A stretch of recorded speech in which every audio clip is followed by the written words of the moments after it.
En fait, notre entreprise a été créée en 1966 par mon père et mon grand-père, donc rentrant de Tunisie. Donc c'est une famille algérienne qui vivait en Tunisie jusqu'au début des années 60. Début des années 60, lendemain de l'indépendance, avec tout ce que cela suppose, cette famille a décidé de rentrer en Algérie. Elle a apporté sa contribution à la révolution algérienne. On le dit très peu. Pourquoi? Parce que on n'a jamais cherché à tirer bénéfice de cette position. Ça ne nous intéresse pas. Après tout, le rôle, disons, de citoyen, le rôle d'engagé au sujet de la cause nationale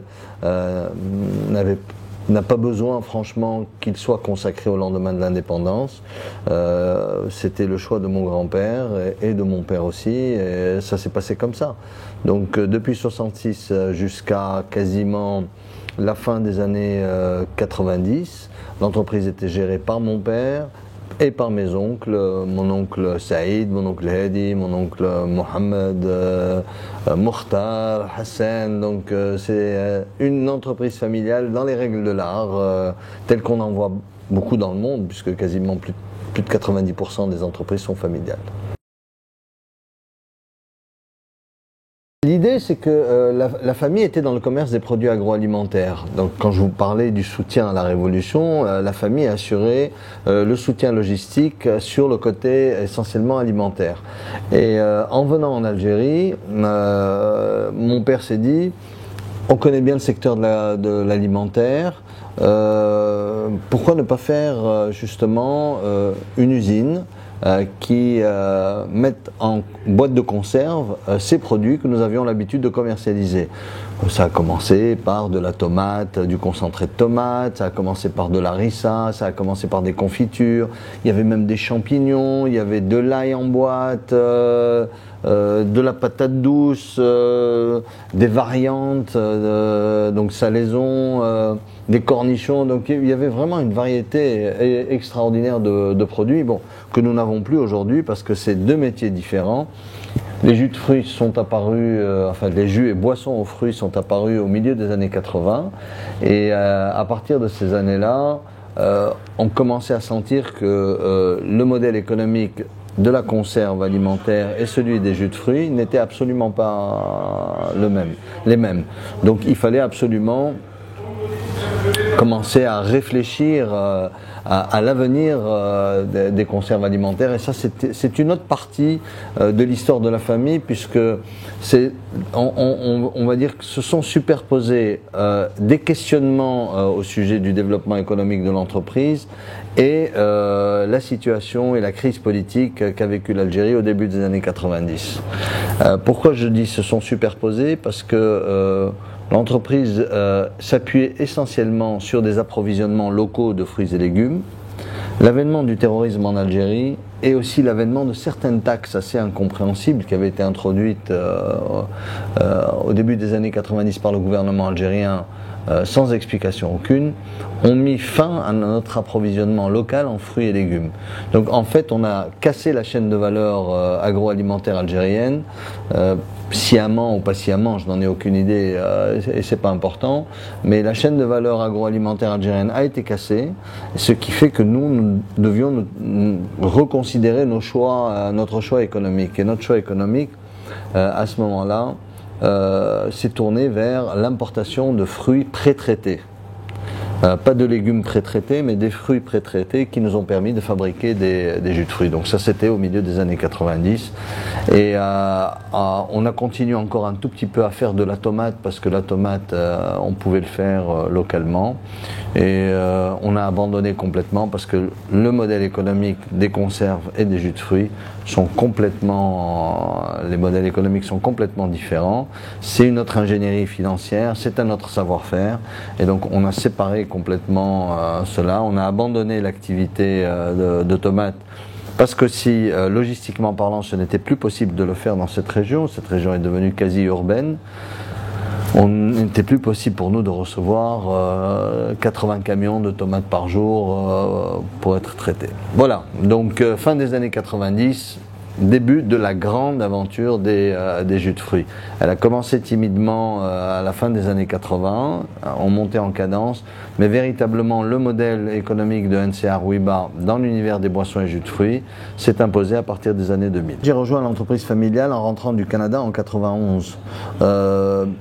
Pour d'autres projets qui concernaient la famille, toujours dans le secteur agroalimentaire, mais qui n'avaient pas de lien avec NCA Rouiba, puisqu'on s'est mis à fabriquer des boissons gazeuses, en l'occurrence pour une marque internationale que je ne citerai pas, puisque ce sont mes concurrents. Moi, je suis arrivé donc en 1991 et en revenant du Canada, démarrage d'un nouveau projet pour la famille. Pourquoi on a démarré ce nouveau projet pour la famille? Parce qu'on était effectivement dans cette phase de questionnement. Cette phase de questionnement concernant les conserves, les jus de fruits, boissons aux fruits, a fait qu'on a voulu développer un second site de production.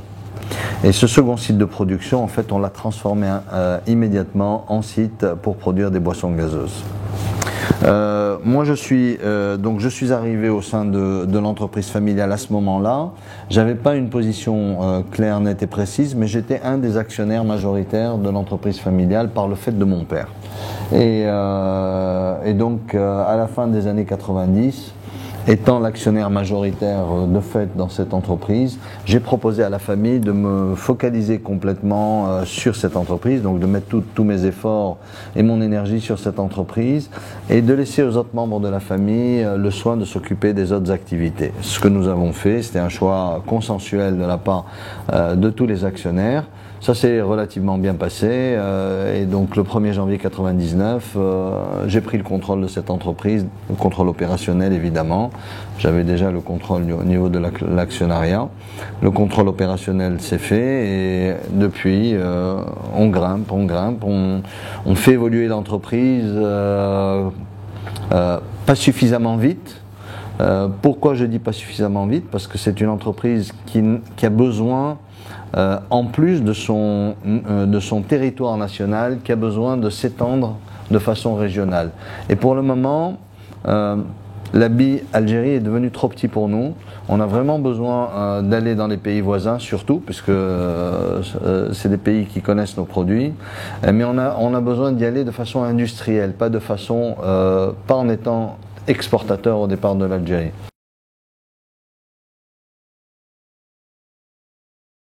Ça se passe très bien, on a pris une bonne petite part de marché, on n'est pas producteur donc forcément on a du mal à s'imposer très rapidement, mais on a pris une bonne petite part de marché pour une aventure qui date de quasiment d'un peu plus d'une année. Ça se fait pas d'un point de vue financier, on n'est pas particulièrement satisfait de l'opération de par le fait de l'existence de taxes qui compromettent réellement notre modèle économique d'export. Ce sont des taxes qui sont totalement inéquitables de la part de l'administration tunisienne vis-à-vis des produits entrants algériens. Pourquoi? Je l'ai martelé à plusieurs reprises dans diverses interventions. C'est que les Tunisiens, les opérateurs tunisiens sont soumis à cette même taxe, mais ils ont toujours refusé de la payer depuis maintenant plus d'une quinzaine d'années. Donc en désobéissance fiscale totale, même les nouveaux gouvernements qui se sont succédés depuis la révolution tunisienne n'ont jamais pu imposer le paiement de la taxe aux opérateurs tunisiens. Par contre, ils réussissent à l'imposer aux importateurs comme nous. Pourquoi? Parce que au point de passage douanier, ils prélèvent la taxe de 25% qui est énorme. On essaye de faire intervenir les autorités algériennes pour que le gouvernement tunisien revoie sa position pour les produits algériens par rapport à cette taxe. Mais en fait, le problème est beaucoup plus tuniso-tunisien puisque cette taxe concerne absolument tout le monde. Si les Tunisiens se mettaient à payer cette taxe, ça ne nous gênerait pas. Pourquoi? Parce que à ce moment-là, les prix augmenteraient et nous pourrions nous retrouver dans une situation plus confortable. Alors, on est encore en négociation avec le gouvernement béninois concernant l'exploitation d'usines. Bon, il y a eu des changements au niveau du gouvernement béninois. qui ont fait que le projet a été mis en stand-by de la part du gouvernement, du nouveau ministre de l'Industrie et du nouveau Premier ministre béninois. Donc on attend on les a relancés à plusieurs reprises sans réponse pour le moment. Donc on attend de voir ce qu'ils souhaiteraient faire.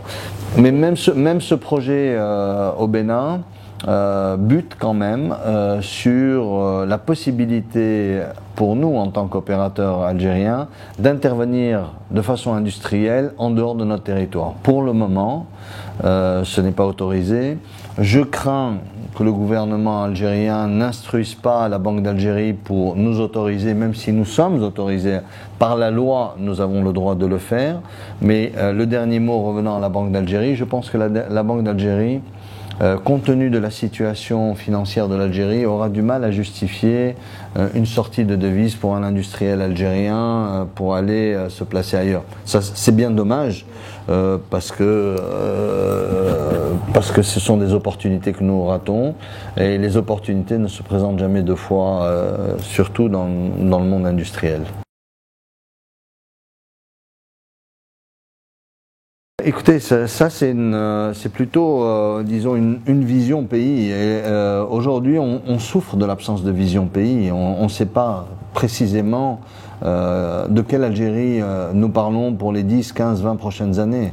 Le pouvoir algérien ou le gouvernement, ou je ne sais plus quel nom donner, n'affiche absolument aucune ambition économique pour l'Algérie. Et cette absence d'ambition économique nous met dans une très mauvaise position. Pourquoi? Parce que chaque fois que vous avez des velléités de vous développer à l'international, c'est systématiquement perçu comme une tentative d'évasion fiscale. Et ce doute, cette absence de confiance qu'ont les pouvoirs publics vis-à-vis des industriels, vis-à-vis des opérateurs économiques privés, parce qu'il n'y a pas que des industriels, il y a aussi des gens qui sont dans le service. C'est tout aussi important pour un pays comme l'Algérie de développer son service. Cette absence de relation de confiance entre l'opérateur économique et les pouvoirs publics est un handicap extraordinaire pour l'Algérie. Vous savez, dans un pays, l'absence d'argent ne gêne pas. Parfois, il y a des pays qui n'ont pas d'argent et qui se sont très très bien développés. Il n'y a qu'à regarder nos voisins, ils n'avaient absolument rien, ils se sont développés. La raison est simple, la confiance était au rendez-vous. Nous, la confiance n'est pas au rendez-vous. Même le peuple algérien a été travaillé, a été formaté pour désigner systématiquement l'entreprise, quelle qu'elle soit, de service ou industrielle, comme étant la plaie de la nation. L'industriel n'est pas bien vu encore dans la société algérienne. Le chef d'entreprise n'est pas encore bien vu. Pour preuve, et j'ai eu l'occasion à plusieurs reprises de le dire, jamais dans l'histoire de l'Algérie, un chef d'entreprise n'a été consacré par les pouvoirs publics. C'est-à-dire qu'il n'y a pas un grand événement où on donne une légion d'honneur à un chef d'entreprise, où on consacre chef d'entreprise de l'année par les pouvoirs publics. C'est-à-dire que on consacre l'engagement du chef d'entreprise à faire avancer l'économie, à créer des emplois. C'est pas important.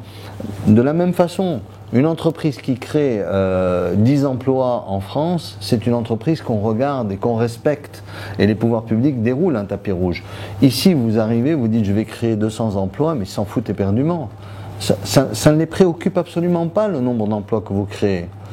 Et c'est ça qui est handicapant. Pourquoi? Parce qu'on n'a pas confiance en vous, parce qu'on pense systématiquement que si vous créez une entreprise, c'est pour accumuler du capital à l'étranger, c'est pour vous engager dans un processus d'évasion fiscale, c'est pour faire du noir, c'est pour être dans l'informel, etc. Tout ça, je ne sais pas comment ça va changer, je ne sais pas comment ça va évoluer. C'est une révolution culturelle, c'est une révolution de mentalité qui doit être menée en Algérie. Et je ne vois pas actuellement de signes forts de la part des pouvoirs publics allant dans ce sens.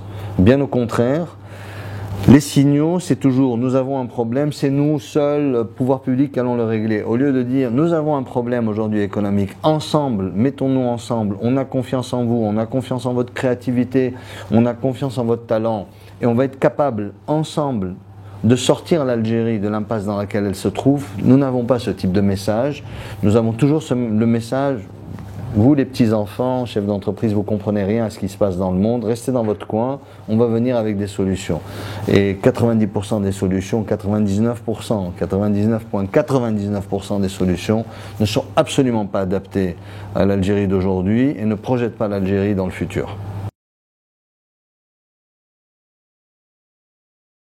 Écoutez, je ne sais pas s'il faut absolument citer ou lister absolument tous les concurrents. D'abord, le secteur des boissons en Algérie est un secteur qui est embouteillé. Quand je dis embouteillé, c'est une très belle image, ça correspond au secteur et en plus, il y a un nombre incroyable d'acteurs. Je pense, sans me tromper, que l'Algérie a le plus grand nombre de producteurs de boissons pour 1000 habitants. Donc il n'y a aucun pays qui peut égaler l'Algérie à ce niveau-là. Deuxièmement, les capacités installées en Algérie sont près de 20 fois la taille du marché, ce qui est impressionnant. Dans le monde, vous pouvez avoir des capacités supérieures à 3 fois, 4 fois la taille du marché, et ça c'est dans des pays émergents. L'Algérie fait une exception à la règle, parce qu'il y a un manque de créativité de la part des chefs d'entreprise, parce qu'il y a un mimétisme incroyable. Pourquoi? Parce que nous ne sommes pas dans une économie du savoir, on n'est pas dans une économie de la connaissance, les gens ne sont pas suffisamment éduqués, cultivés au niveau entrepreneurial et au niveau de la diversification potentielle d'une économie, donc ils ne savent pas ce qu'ils peuvent faire d'autre. Et ils n'ont pas suffisamment d'informations qui leur permettent d'apprécier certains secteurs d'activité qui seraient porteurs. Peut-être que ma phrase a été complexe, mais je vais préciser ma pensée, ça va vous aider. Quand vous arrivez avec un projet auprès d'une banque, pour le financer, la banque ne se préoccupe que d'une chose, c'est des garanties. Pourquoi? Parce que les banques n'ont pas de service d'analyse, d'études, des projets. Ces services d'analyse et d'études sont censés connaître ou avoir une bonne lecture du secteur ou du marché dans lequel va évoluer votre entreprise. Je prends l'exemple des boissons.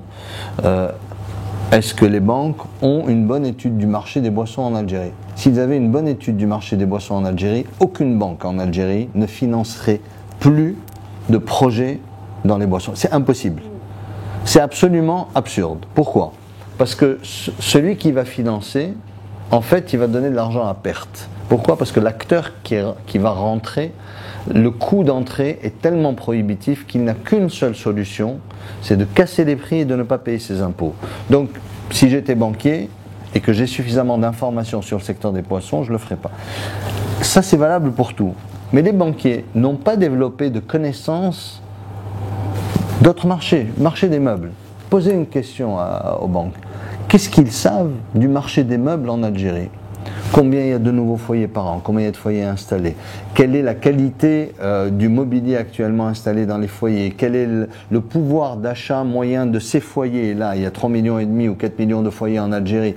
Comment sont structurés ces foyers? Quelle est la taille moyenne d'un logement en Algérie? Quel est le style de vie? Et est-ce que le marché du mobilier moderne, pas moderne, etc., a un avenir? À ce moment-là, on peut dire je peux financer un projet de fabrication de meubles en Algérie, je peux financer un projet je sais pas moi, de fabrication d'objets décoratifs en Algérie. Et c'est là qu'on voit toute la panoplie et c'est là qu'on voit le processus de diversification de l'économie qui se met en place. Je reviens au secteur des boissons. Bon, un secteur des boissons où il y a officiellement près de 1400 acteurs, nous on en a identifié pratiquement entre 180 et 200, c'est de la folie, c'est-à-dire que c'est complètement aberrant, ça n'a absolument aucun sens, mais peu importe, ils sont là, d'accord? Ces gens-là bataillent des prix, est-ce qu'on les considère comme concurrents? Nous, on considère qu'on a à peu près une trentaine de concurrents potentiels. Ce sont des gens qui évoluent, c'est des acteurs économiques qui sont bons pour la plupart, qui ont beaucoup appris sur le temps. Et toute modestie mise à part, Rouiba a contribué énormément à tirer le marché qualitativement vers le haut. Nous sommes l'acteur qui a beaucoup appris aux opérateurs économiques algériens, au niveau qualitatif, au niveau engagement au niveau éthique. Nous sommes l'acteur qui a introduit en Algérie le code Abar. Contrairement à ce que peu de gens peuvent dire, c'est Rouiba qui a introduit le code Abar pour tous les produits algériens, de l'électricité jusqu'aux pâtisseries, d'accord. Nous sommes l'entreprise qui a introduit les notions de normes ISO. On a été la première entreprise certifiée en Algérie. Nous sommes l'entreprise qui a créé la plus grande association professionnelle algérienne, l'association des producteurs algériens de boissons. Nous sommes l'entreprise qui a porté le projet de code algérien de gouvernance à bout de bras, parce que nous croyons que l'éthique, la gouvernance, c'est un premier pas pour bâtir la confiance avec les pouvoirs publics. Donc tout ça fait de nous un acteur qui est très respecté par le citoyen et le consommateur. Bon, il peut y avoir des consommateurs qui vont m'entendre, qui vont me dire vos produits je les aime pas. Bon, ben ça existe, hein, ça on peut pas plaire à tout le monde et je respecte leur choix. Cependant, on est respecté aussi par les pouvoirs publics, parce qu'ils savent parfaitement que Rouiba est une entreprise éthique, Rouiba est une entreprise qui respecte ses engagements, Rouiba est une entreprise qui paye ses impôts, Rouiba est une entreprise qui ne fait pas de noir, qui déclare ses employés, qui ne surfacture pas ses importations pour garder de l'argent en devise à l'étranger. Bon, c'est vrai que Rouiba a un président qui est moi-même, qui donne des coups de gueule, qui dérange de temps en temps les pouvoirs publics, mais peu importe, il faut bien que des gens comme moi existent. De toutes les façons, si des gens comme moi n'existaient pas, il y en aurait d'autres qui viendraient à notre place et qui feraient exactement la même chose. Et si on le fait, c'est qu'on croit en l'Algérie. Si on le fait, c'est qu'on pense que nous sommes dans un secteur qui peut évoluer différemment de comment il est en train d'évoluer aujourd'hui, et nous sommes en train de travailler à le faire évoluer dans ce sens-là. C'est pas facile. C'est pas facile d'abord parce que les pouvoirs publics, je vous le disais tout à l'heure, n'ont pas de vision. Ils ne savent pas de quelle Algérie économique on parle. Deuxièmement, parce que nous sommes aussi, nous faisons face à une crise économique qui se profile à l'horizon. Le pouvoir d'achat est en train de dégringoler à une allure vertigineuse, parce que l'innovation, l'arrivée de nouveaux produits, ça suppose du pouvoir d'achat et ça suppose d'autres modes de consommation. Et ces autres modes de consommation supposent une économie dynamique. On n'est pas dans une économie dynamique, on est dans une économie qui est en train de se tasser. Et ça, c'est dangereux pour nous, et c'est pour ça qu'il faut qu'on aille très très vite, et c'est pour ça qu'on intervient et qu'on pousse énormément les pouvoirs publics. Encore une fois, comment on se positionne ? On considère, et d'après les dernières lectures que nous avons, que nous sommes leaders sur le marché des boissons aux fruits. On n'est pas leader dans le marché des boissons gazeuses. Tout ce qui concerne les boissons aux fruits, donc les jus de fruits, les nectars de fruits et les boissons aux fruits, on est le numéro 1. De mon point de vue et du point de vue de certains analystes, on est le numéro 1 incontestable. Nos concurrents nous talonnent, oui, et c'est bien pour nous. On est très content qu'il y ait des concurrents qui se mettent au diapason. Ça permet à nos équipes d'avancer au mieux.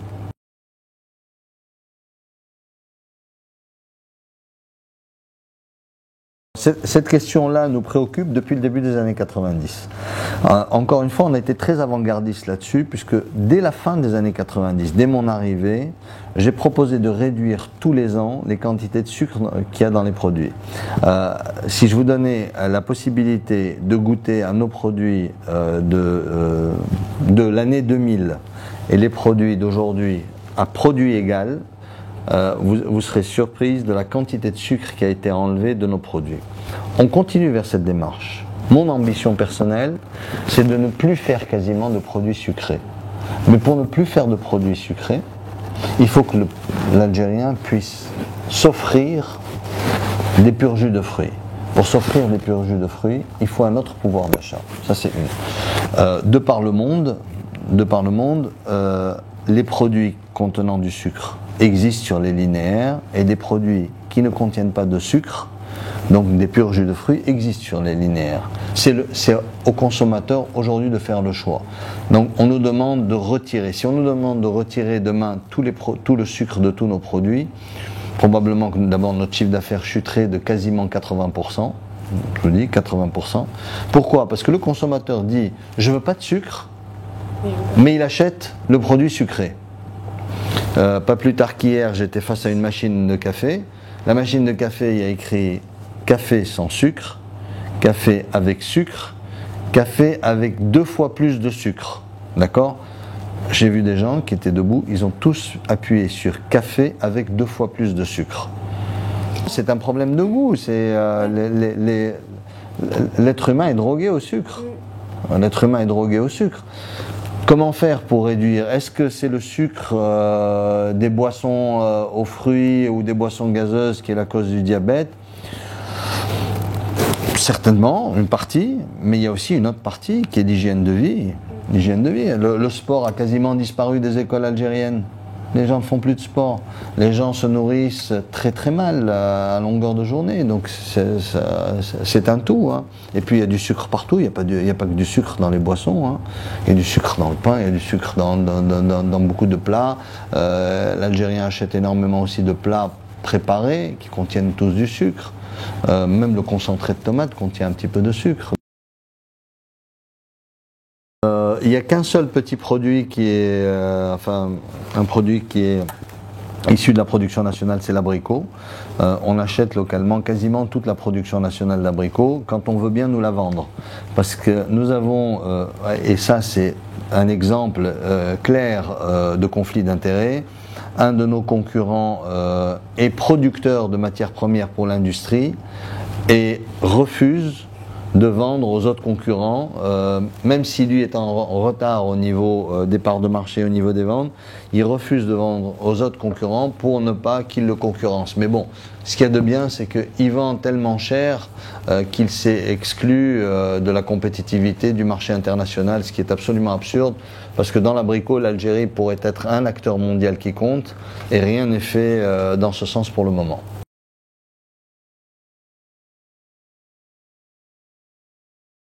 Oui, bien sûr, non, bien sûr.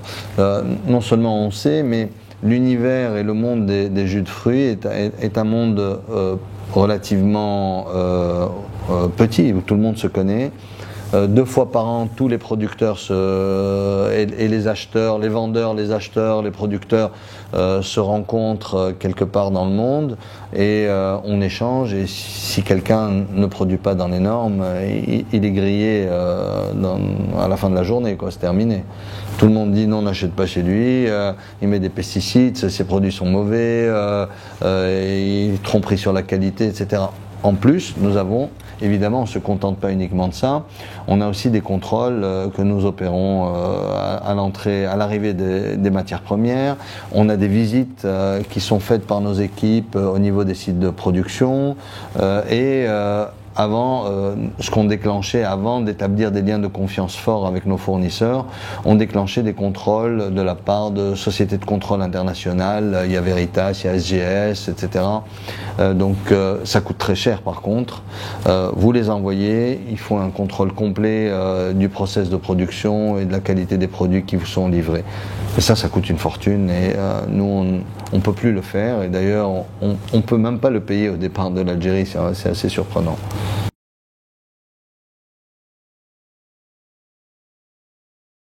Comme je vous le disais tout à l'heure, l'Algérie est un habit trop petit actuellement pour Rouiba et donc on veut vraiment se développer déjà au niveau maghrébin.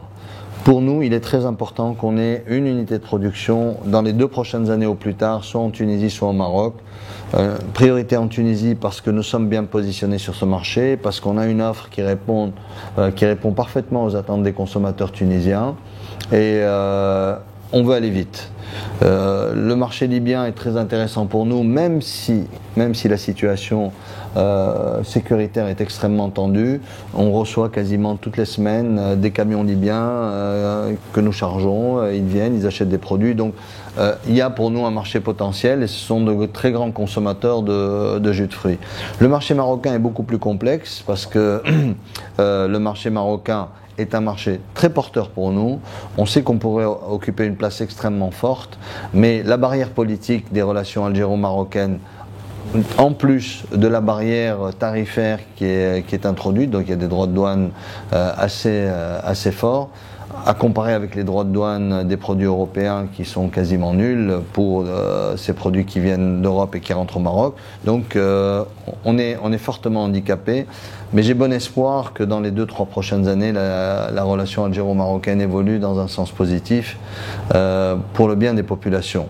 évidemment, sur les réseaux sociaux, on va commencer à insulter ceci, il va y avoir de grosses insultes sur les Marocains vont répliquer, mais je pense que ceux qui insultent et les animateurs de ces réseaux sociaux sont des gens qui ont été mandatés justement pour pouvoir entretenir cette relation conflictuelle entre les deux pays.